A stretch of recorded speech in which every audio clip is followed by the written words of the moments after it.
जय गुरु जी, शुक्राना गुरु जी। ओम नमः शिवाय, शिव जी सदा सहाय। ओम नमः शिवाय, गुरु जी सदा सहाय। संगत जी, आप लोगों के लिए इतनी प्यारी सेवा गुरु जी के द्वारा करवाई जा रही है, शिव पुराण की सेवा। संगत जी, शिव पुराण का मतलब आप समझ रहे हो, यह पुराण वो पुराण है जिसे सुनने के बाद पिशाच जो हजारों साल से भुगत रहे अपने पापों को, कर्मों को, जो पिशाच योनि में जा चुके हैं, एक होते प्रेत, एक होते जिंद, एक होते पिशाच, जो पिशाच योनि में जा चुके हैं, उन सबको भी मुक्ति दी है उनके पापों से, सिर्फ सुनने के मात्र से, सिर्फ सुनने मात्र से। हम लोग ये सेवा करवा रहे हैं, गुरु जी हमसे ये सेवा करवा रहे हैं आप लोगों के कल्याण के लिए। तो संगत जी, इसमें जरूर आपका कल्याण है।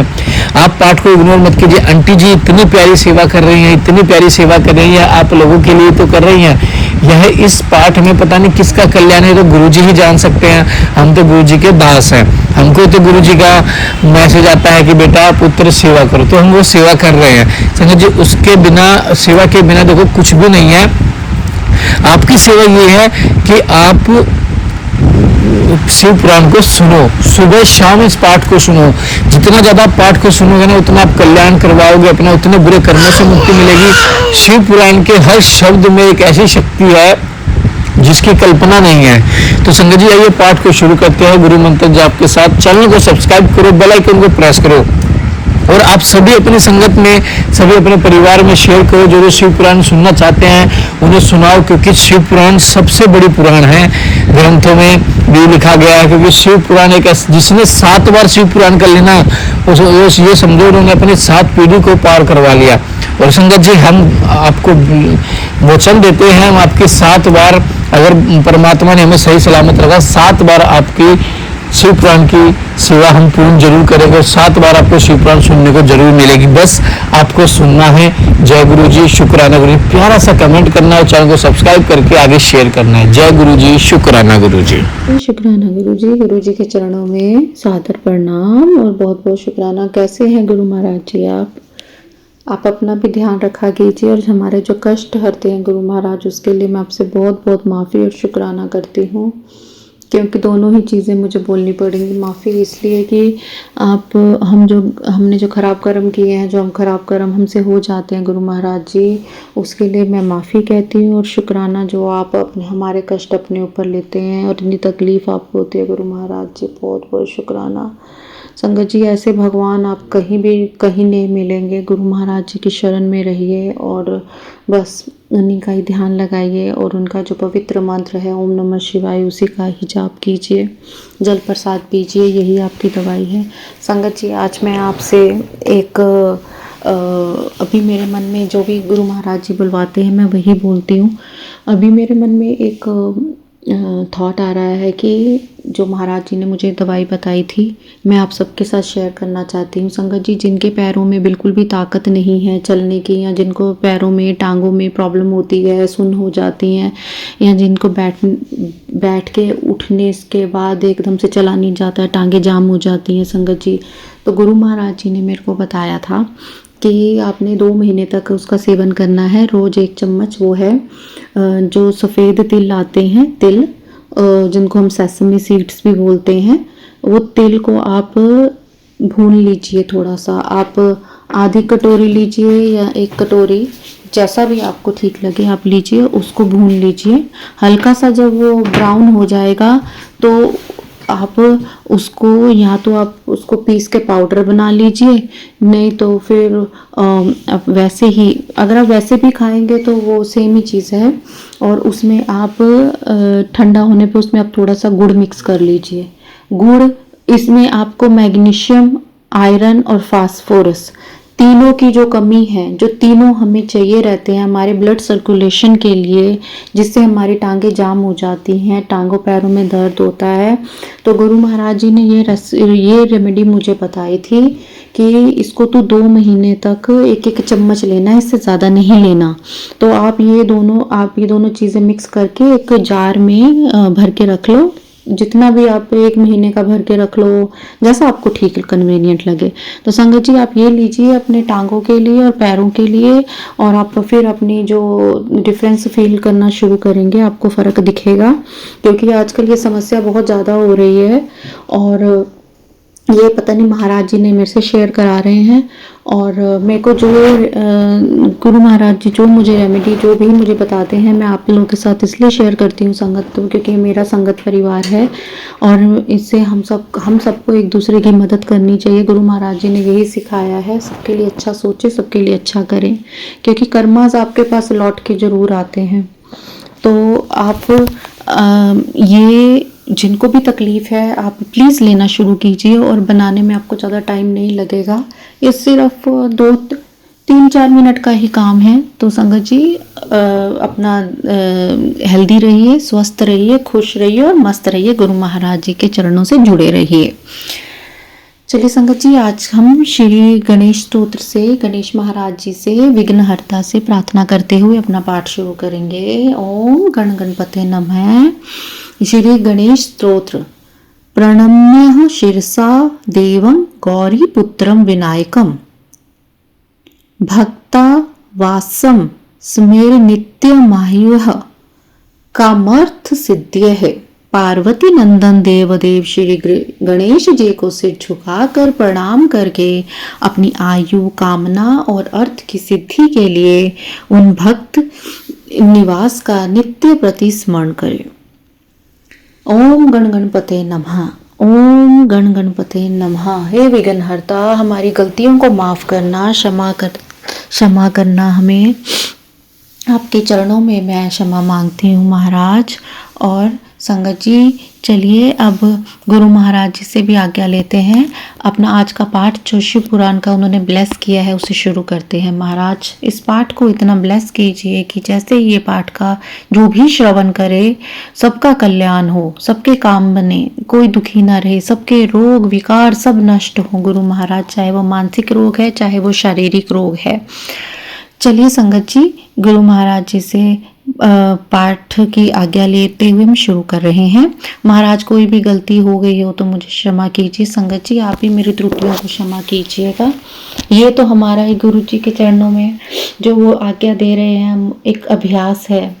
हम परफेक्ट तो संगत जी कोई भी नहीं होता है। जो मंदिरों में पाठ करते हैं, पूजा करते हैं, तो वो भी पर उनको भी सही उच्चारण नहीं आता जो हमारे गुरु महाराज जी जानते हैं। बट हाँ, हम जो उन्होंने हमें कहा, हम पढ़ रहे हैं, हम सुन रहे हैं, तो उससे ही हम ब्लेस हो रहे हैं। चलिए संगत जी आज का पाठ शुरू करते हैं। शुक्राना शुक्राना शुक्राना शुक्राना गुरु महाराज, बहुत बहुत बहुत शुक्राना, हर चीज़ देने का शुक्राना गुरु महाराज। चलिए संगत जी आज का पाठ शुरू करें। शिव पूजन की विधि तथा उसका फल। ऋषि बोले, व्यास शिष्य महाभाग सूची, आपको नमस्कार है। आज आपने भगवान शिव की बड़ी अद्भुत एवं परम पावन कथा सुनाई है। दयानिधि ब्रह्मा और नारद जी के संवाद के अनुसार आप हमें शिव पूजन की यह विधि बताइए जिससे यह भगवान शिव संतुष्ट होते हैं। ब्राह्मण, क्षत्रिय, वैश्य और शूद्र। संगत जी देखिए यहाँ 4 वर्णों में विभाजित था।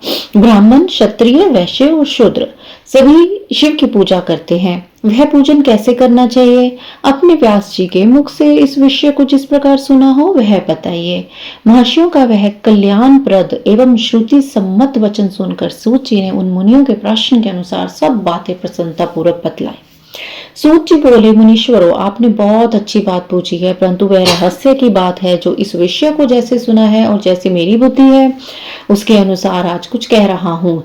जैसे आप लोग पूछ रहे हैं उसी तरह पूर्व काल में पहले समय में व्यास जी ने सनत कुमार जी से भी पूछा था, फिर उसे उपमन्यु जी ने भी सुना था। व्यास जी ने शिव पूजन आदि जो भी विषय सुना था उसे सुनकर उन्होंने लोकहित की कामना से मुझे पढ़ा दिया था। इसी विषय को भगवान श्री कृष्ण ने महात्मा उपमन्यु से सुना था। पूर्व काल में ब्रह्मा जी ने नारद जी से इस विषय में जो कुछ कहा था वही इस समय मैं कहूंगा। ब्रह्मा जी ने कहा, नारद मैं संक्षेप से लिंग पूजन की विधि बता रहा हूं। सुनो, जैसा पहले कहा गया है वैसा जो भगवान शंकर का सुखमय, निर्मल एवं सनातन रूप है उसका आप भक्ति भाव से पूजन करें।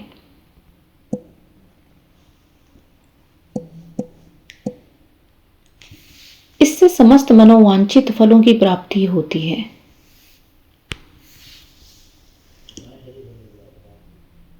दरिद्रता, रोग, दुख तथा शत्रु जनित पीड़ा, ये 4 प्रकार के पाप अर्थात कष्ट तभी तक रहते हैं जब तक मनुष्य भगवान शिव का पूजा नहीं करता। भगवान शिव की ही पूजा होते ही सारे दुख विलीन अर्थात गायब हो जाते हैं और समस्त सुखों की प्राप्ति हो जाती है, सारे सुख हमें मिल जाते हैं।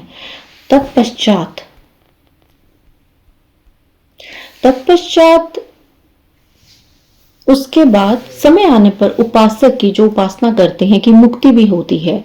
जो मानव शरीर का आश्रय लेकर मुक्ति या संतान सुख की कामना करता है, उसे चाहिए कि वह संपूर्ण कार्यों और मनोरथों के साधक महादेव जी की पूजा करे। ब्राह्मण, क्षत्रिय, वैश्य और शूद्र, ब्राह्मण, क्षत्रिय, वैश्य और शूद्र भी संपूर्ण कामनाओं और प्रयोजनों की सिद्धि के लिए क्रम से विधि के अनुसार भगवान शंकर की पूजा करें। प्रातः काल ब्रह्म मुहूर्त में उठकर गुरु तथा शिव का स्मरण करके तीर्थों का चिंतन एवं भगवान विष्णु का ध्यान करें। फिर मेरा देवताओं का और मुनि आदि का विस्मरण चिंतन करके स्तोत्र पाठ पूर्वक शंकर जी का विधि पूर्वक नाम ले। उसके बाद शैया से बिस्तर से उठकर निवास स्थान से दक्षिण दिशा में जाकर मल त्याग करें। मुझे एकांत में मलोत्सर्ग करना चाहिए। उससे शुद्ध होने के लिए जो विधि मैंने सुन रखी है उसी को आज कहता हूं। मन को एकाग्र अर्थात मन को एक चित्त करके सुनो। संगत जी, इसमें आया है कि उपमन्यु कौन थे?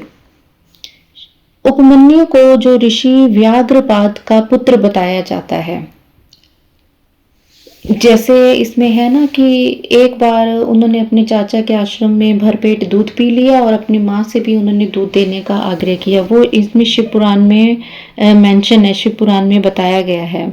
तो उपमन्यु उन्हीं का ही यहाँ पर नाम आया है जिनको भगवान शंकर ने वर दिया था।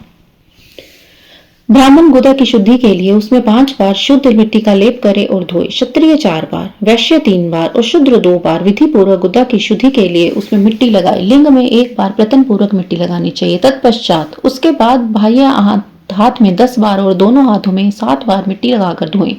तात प्रत्येक पैर में 3-3 बार मिट्टी लगाएं। फिर दोनों हाथों में भी मिट्टी लगाकर धोएं। स्त्रियों को भी शूद्र की भांति अच्छी तरह मिट्टी लगानी चाहिए। हाथ पैर धोकर पूर्व व्रत शुद्ध मिट्टी लें और उसे लगाकर दांत साफ करें। फिर अपने वर्ण के अनुसार मनुष्य दत्वन करें। ब्राह्मण को 12 अंगुल की दत्वन करनी चाहिए। क्षत्रिय 11 अंगुल की, वैश्य 10 अंगुल और शूद्र 9 अंगुल की दत्वन करे। संगत जी, यहाँ पर जैसे 4 वर्णों में बांटा गया है, समाज को बांटा गया है, तो उनके हिसाब से बताया गया है कि आपको कितने कितने अंगुल की दातुन करनी चाहिए। मनुस्मृति के अनुसार काल दोष का विचार करके दत्वन करें या त्याग दें। तात पिता, षष्ठी, प्रतिपदा, अमावस्या, नवमी, व्रत का दिन, सूर्यास्त का समय, रविवार तथा श्राद्ध दिवस ये दंत धावन के लिए वर्जित हैं, मना है। इनमें दत्वन नहीं करनी चाहिए। दत्वन के पश्चात तीर्थ, जलाशय आदि में जाकर विधि पूर्वक स्नान करना चाहिए। विशेष देश काल आने पर मंत्रोच्चारण पूर्वक स्नान करना उचित है। स्नान के पश्चात पहले आचमन करके वह धुला हुआ एक वस्त्र पहने, फिर सुंदर एकांत स्थल में बैठकर संध्या विधि का अनुष्ठान करें। यथा योग्य संध्या विधि का पालन करके पूजा का कार्य आरंभ करें। मन को सुस्थिर करके पूजा गृह में प्रवेश करें। वहां पूजन सामग्री लेकर सुंदर आसन पर बैठे। पहले न्यास आदि करके क्रमशः महादेव जी की पूजा करें। शिव जी की पूजा से पहले गणेश की पूजा।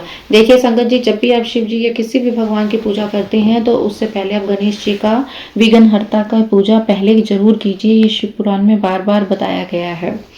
द्वारपालों की और दिक्पालों की भली भांति पूजा करके पीछे देवता के लिए पीठ स्थान की कल्पना करें अथवा अष्टदल कमल बनाकर पूजा द्रव्य के समीप बैठें और उस कमल पर ही भगवान शिव को समासीन करें।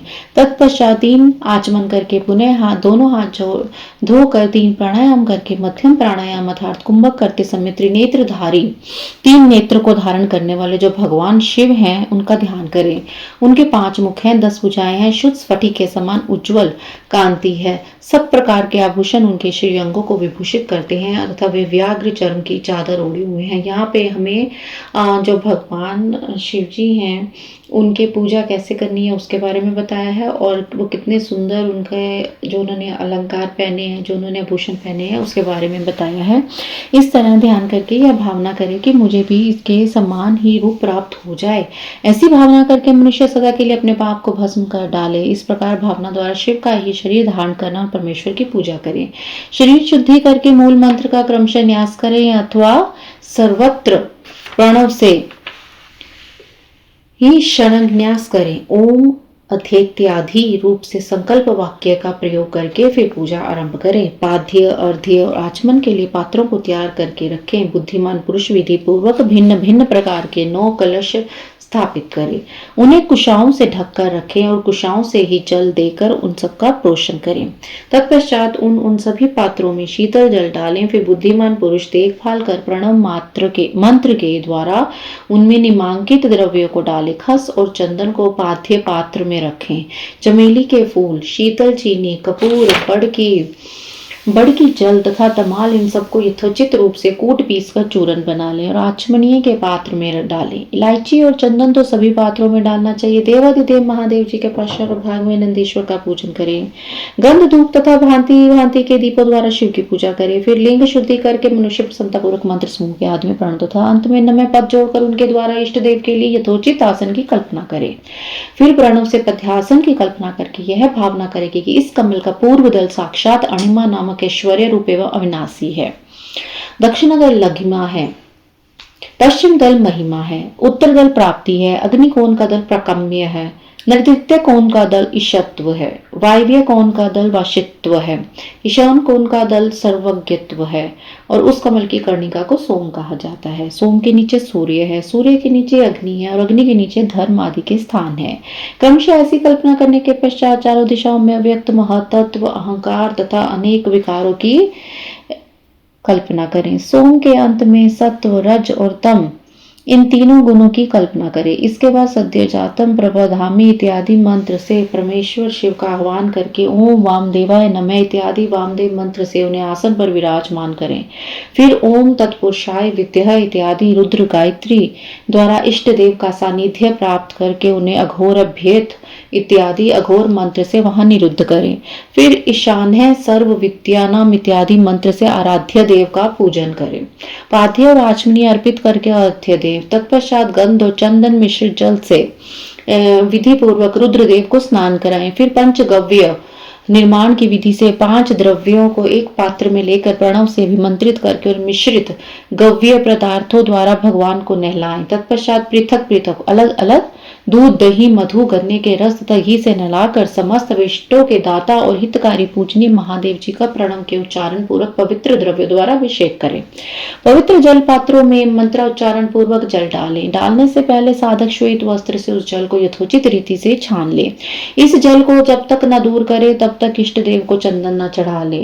तब सुंदर अक्षतों द्वारा प्रसन्नता पूर्वक शंकर जी की पूजा करें। उनके ऊपर कुश, अपामार, कपूर, चमेली, चंपा, गुलाब, श्वेत, कनेर, बेला, कमल और उत्पल आदि भांति भांति अर्थात भांति भांति भिन्न भिन्न अलग अलग तरह के अपूर्व पुष्प एवं चंदन आदि चढ़ाकर पूजा करें। परमेश्वर शिव के ऊपर जल की धारा गिरती रहे इसकी भी व्यवस्था करें। जल से भरे भांति भांति के पात्रों द्वारा महेश्वर को नहलाएं। मंत्रोच्चारण पूर्वक पूजा करनी चाहिए, वह समस्त फलों को देने वाली होती है। तात अब मैं तुमसे समस्त मनोवांछित कामनाओं की सिद्धि के लिए उन पूजा संबंधी मंत्रों का भी संक्षेप बता रहा हूँ, सावधानी के साथ सुनो। पावन मंत्र से, वांग्मय इत्यादि मंत्र से, रुद्र मंत्र से तथा नील रुद्र मंत्र से, सुंदर एवं शुभ पुरुष सूक्त से, श्री सूक्त से, सुंदर अथर्व शीर्ष के मंत्र से, आ नो भद्रा इत्यादि शांति मंत्र से, शांति संबंधी दूसरे मंत्रों से, भारुंड मंत्र, अरुण मंत्रों से, अर्थाभिष्ट साम तथा देवव्रत साम से, अभित्वाम इत्यादि रथंतर साम से, पुरुष सूक्त से, मृत्युजय मंत्र से तथा पंचाक्षर मंत्र से पूजा करें। पंचाक्षर मंत्र ओम नमः शिवाय और मृत्युजय मंत्र ओम त्र्यंबकम यजामहे सुगंधिम पुष्टिवर्धनम उर्वारुकमिव बंधनात् मृत्युमुक्षमामृता। एक सहस्त्र अथवा 101 जल धाराएं गिराने की व्यवस्था करी। यह सब वेद मार्ग से तथा नाम मंत्रों से करना चाहिए। तदंतर भगवान शंकर के ऊपर चंदन और फूल भी आदि चढ़ाएं। प्रणव से ही मुखवास तांबूल आदि अर्पित करें। इसके बाद जो स्फटिक मणि के समान निर्मल निष्कल अविनाशी सर्वलोक कारण सर्वलोक में परम देव हैं, जो ब्रह्मा रुद्र इंद्र और विष्णु आदि देवताओं की दृष्टि में भी नहीं आते हैं, वेदवेत्ता विद्वानों ने जिन्हें वेदांत में मन वाणी के अगोचर बताया है, जो आदि मध्य और अंत से रहित तथा समस्त रोगियों के लिए औषध रूप है, औषध मीन दवाई का रूप है, जिनकी शिव तत्व के नाम से ख्याति है तथा जो शिवलिंग के रूप में प्रतिष्ठित है, उन भगवान शिव का शिवलिंग के मस्तक पर प्रणव मंत्र से ही पूजन करें। धूप दीप नैवेद्य सुंदर तांबूल एवं सुरम्य आरती द्वारा यथोक्त विधि से पूजा करके स्तोत्रों तथा अन्य नाना प्रकार के मंत्रों द्वारा उन्हें नमस्कार करें। फिर अर्घ्य देकर भगवान के चरणों में फूल बिखेरे और साष्टांग प्रणाम करके देवेश्वर शिव की आराधना करें। फिर हाथ में फूल लेकर खड़े हो जाएं और दोनों हाथ जोड़कर निमांकित मीन्स जो अभी नीचे लिखे हुए जो भी मैं अभी बता रही हूँ मंत्र से सर्वेश्वर शंकर की पुण्य प्रार्थना करें।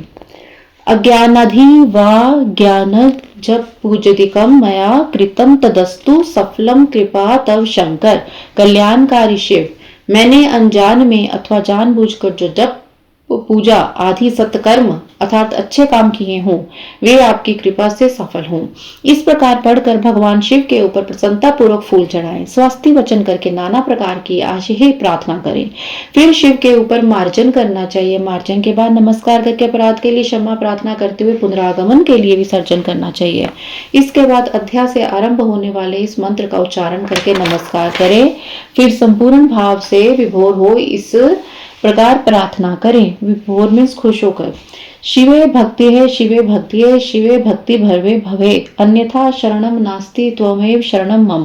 प्रत्येक जन्म में मेरी शिव में भक्ति हो, शिव में भक्ति हो, शिव में भक्ति हो। शिव के सिवा दूसरा कोई मुझे शरण में देने वाला ना हो। महादेव आप ही मेरे लिए शरण दाता हैं। इस प्रकार प्रार्थना करके संपूर्ण सिद्धियों के दाता देवेश्वर शिव का पराभक्ति के द्वारा पूजन करें।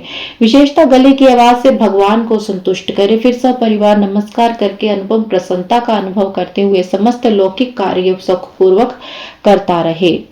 जो इस प्रकार शिव भक्ति परायण हो प्रतिदिन पूजन करता है, उसे अवश्य ही पग पग पर सब प्रकार की सिद्धि प्राप्त होती है। वह उत्तम वक्ता होता है तथा उसे मनोवांछित अर्थात मन के जो उसकी इच्छा होती है फल की निश्चय ही प्राप्ति होती है। रोग दुख दूसरों के निमित्त से होने वाला उद्वेग कुटिलता तथा विष आदि के रूप में जो जो कष्ट उपस्थित होता है उसे कल्याणकारी परम शिव अवश्य नष्ट कर देते हैं। उस उपासक का कल्याण होता है। भगवान शंकर की पूजा से उसमें अवश्य सद्गुणों की वृद्धि होती है।